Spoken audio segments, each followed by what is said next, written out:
Bonsoir à tous et merci de m'accueillir sur scène ce soir. Comme l'a dit Alex, je suis apprenti en BTS CPRP, c'est-à-dire conception des processus de réalisation de produits en option production sérielle. Pour utiliser un jargon un peu plus simple, j'usine des pièces pour des clients en série et parfois en production unitaire. Avant de vous parler d'avenir, j'aimerais revenir à l'origine plutôt. Lorsque j'étais en troisième, on a connu un petit événement qui a un petit peu chamboulé notre quotidien, le Covid. Alors du coup, pendant le confinement, entre les cours à distance, maison, je passais beaucoup de temps sur les réseaux sociaux. Pas toujours pour regarder des choses très intéressantes, on me l'a déjà dit. Mais je regardais beaucoup de vidéos. Et je pense que c'est à ce moment-là que je me suis découvert une grande passion. La mécanique automobile, avec ses pièces et ses modèles mythiques, bien sûr. Quand j'étais en troisième, je ne pouvais pas m'empêcher de me dire que le choix d'orientation, c'était un peu comme choisir à tâtons la bonne porte d'entrée dans le monde du travail. Je connaissais rien, j'avais aucune expérience, mais je savais une chose.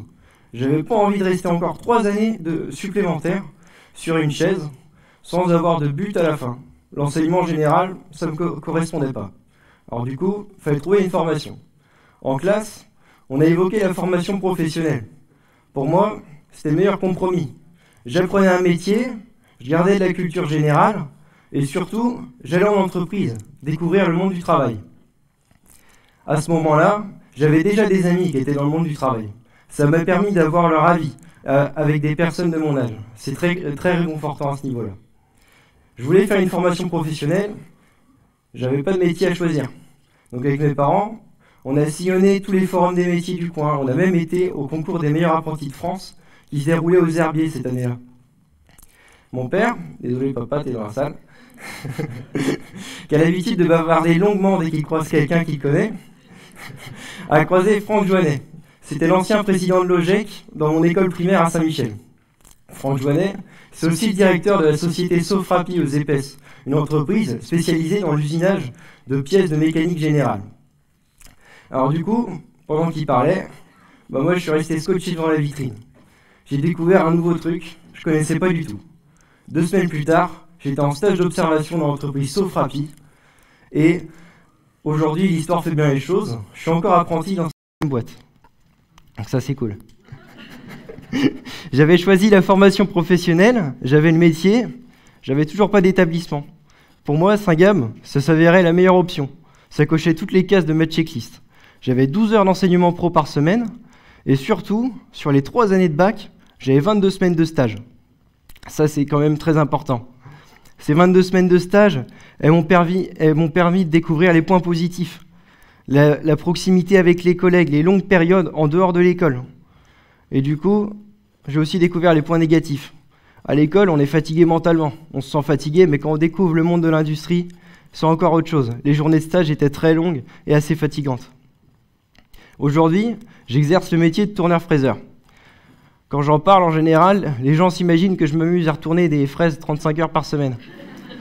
C'est pas le cas. Le métier de tourneur-fraiseur, il peut toucher à plein de domaines différents. Vous avez tous, sur vous ou en votre possession, un objet qui sera passé entre les mains d'un tourneur-fraiseur. Par exemple, un téléphone va être usiné à l'intérieur. Un moteur de voiture va être usiné. La hanche de la mamie aussi. Alors, mon métier, on va dire qu'il se divise en 2 grandes catégories. Le fraisage et le tournage. Donc le tournage, c'est on va venir usiner la pièce en la fixant dans une machine, dans de grosses machines-outils. On va venir la faire tourner sur elle-même. Et avec un outil qui sera fixe, il va venir dessiner notre forme. Donc au final, on va se retrouver avec des pièces plutôt rondes, cylindriques, des formes de révolution. Un peu comme un potier pourrait le faire pour travailler ses vases. L'autre grande famille, c'est le fraisage.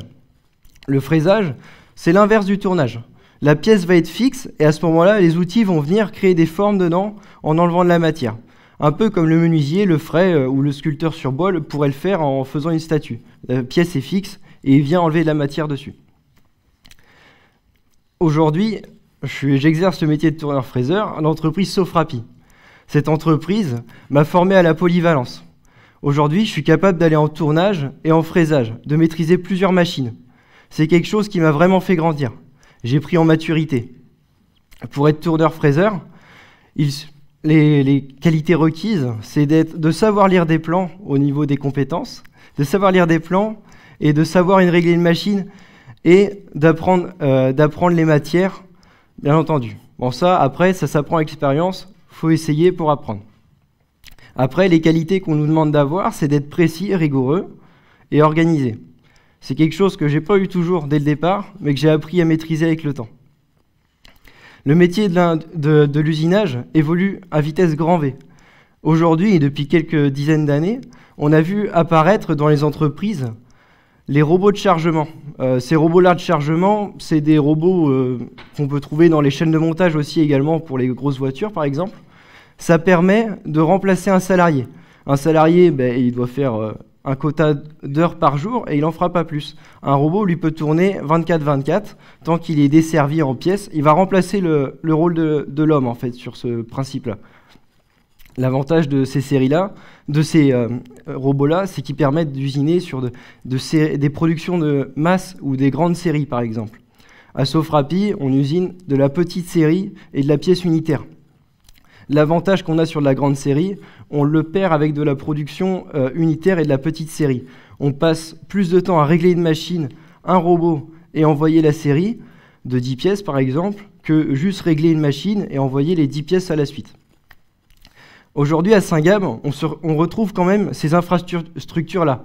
Comme ça, quand on est étudiant, qu'on arrive en seconde, on a déjà une image à peu près concrète de ce qui se passe dans l'industrie. On n'est pas surpris en arrivant dans le monde du travail. Une chance que j'ai eue aussi, en étant à Saint-Gab, c'est d'avoir eu la possibilité de réaliser ma 3e année en apprentissage, pendant que ma classe, elle, était encore en formation initiale. Ça m'a permis de découvrir le vrai monde de l'entreprise, avec vraiment des périodes d'entreprise assez longues, avec de la fatigue aussi, mais aussi se sentir dans une équipe. Du petit stagiaire, je suis passé au galon d'Arpette. Ça change. Au contact de mes collègues, je me suis senti grandir.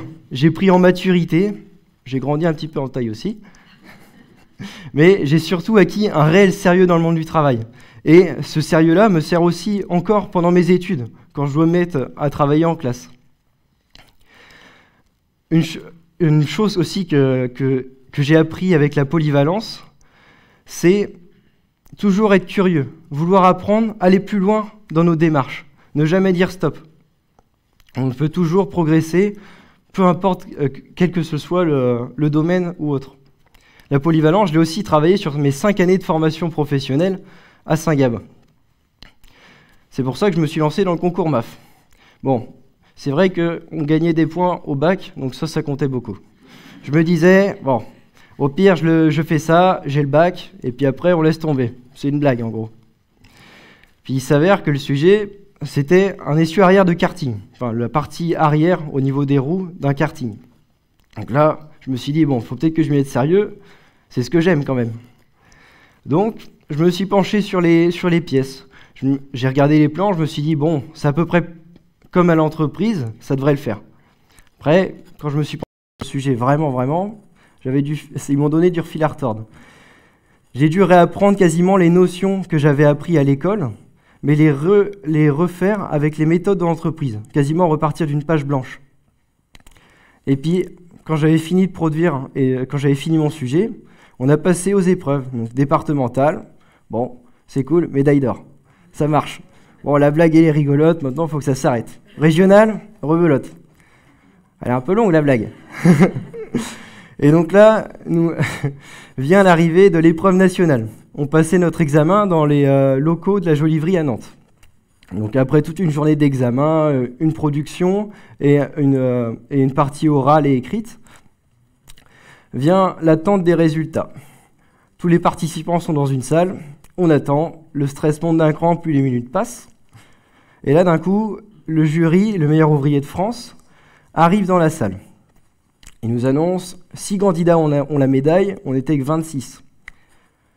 Pression monte d'un cran. Les 5 premiers noms s'enchaînent dans l'ordre alphabétique. Je suis toujours pas là, je me dis, c'est foutu, j'ai foiré mon épreuve. C'est mort, c'est pas grave, c'est toujours ça de fait, mais quand même déçu parce que la blague, je commençais à la prendre très au sérieux.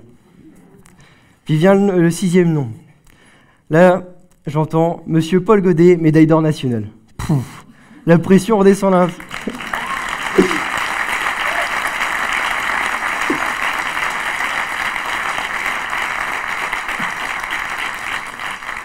À ce moment-là, je me rends compte de ma connerie ou de la blague que j'ai fait en me lançant dans ce concours. La pression est redescendue d'un coup. J'ai eu le sourire pendant une soirée entière. Sur le retour, l'épreuve se finissait à 17h. Je prenais le tram pour rejoindre mon coco-boîte. Sur le retour, dans le tram, tous les Nantais avaient une tête de Nantais. Puis moi, j'étais comme un gamin, j'avais le sourire jusqu'ici.